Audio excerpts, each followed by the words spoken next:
Si esta noche me encuentro aquí con todos vosotros, es gracias a que mi hija Nuria sigue entre nosotros.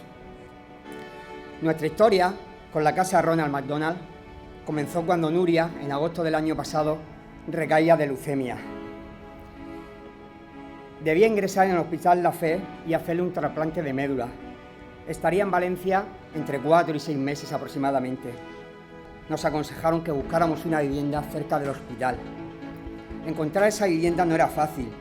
Económicamente suponía un tremendo esfuerzo para nosotros, además de la dificultad que supone que te alquilen una vivienda sin saber el tiempo que vas a permanecer en ella. Fue entonces cuando apareció en nuestra vida la casa Ronald McDonald, una casa gratuita y encima pegada al hospital. Para mí en esos momentos la casa Ronald fue un rayo de esperanza. Allí convivimos, compartimos y conocimos a otras familias que estaban viviendo situaciones similares a la nuestra. Y para todos, la casa Ronald era nuestro hogar.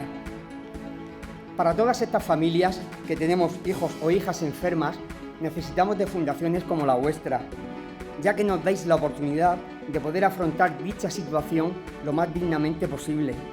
Y sobre todo, poder disponer de una casa Ronald McDonald lejos de nuestras casas. Gracias de corazón a todas las empresas que ayudáis a esta fundación, colaboradores, donantes, trabajadores, voluntarios.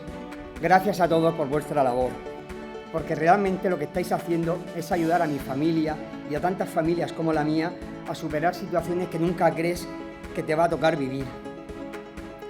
Gracias también por permitirme estar hoy aquí y contaros que todo sigue bien. Muchas gracias y buenas noches.